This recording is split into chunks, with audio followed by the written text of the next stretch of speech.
different way to collect music. It's more interesting, you know, you actually have to put time and money into it instead of just downloading things. It's, I mean, it's something you can invest, it's a hobby, something that you can share easily.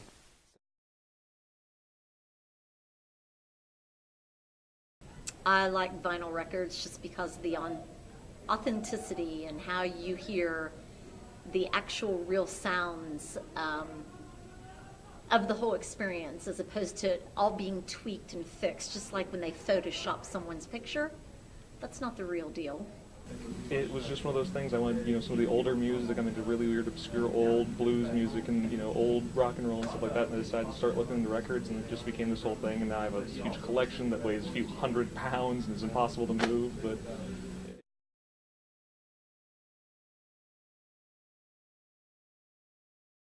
Vinyl records are definitely making a comeback, whether it's, the hipster movement or, just people realizing that it's kind of the best way to listen to music. It's the best way to relax. It's both involved and uninvolved. You have to physically put the record on the table. You have to press play. You have to put the needle down. You have to get up. You have to flip the record. But at the same time, you listen to a record. You listen to it the same way that the artist wanted you to listen to. An artist didn't want you to listen to his music put on a playlist, kind of like. It tells a story. I just know whenever I would get a new album,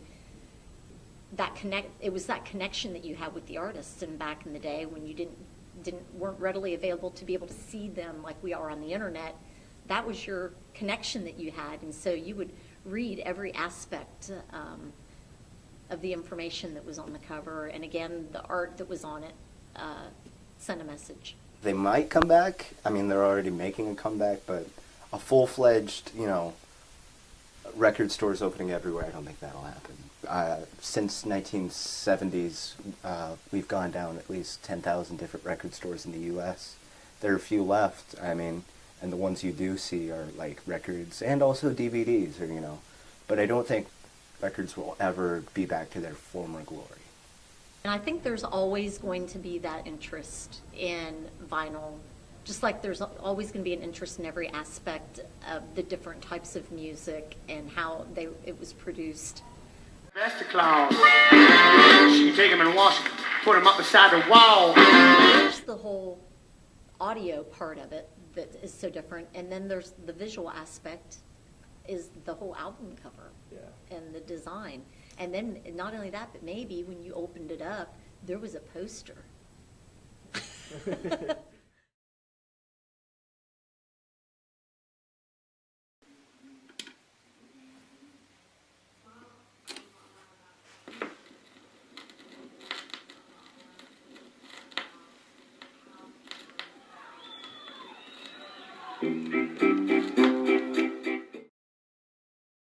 What's your favorite record, Josh?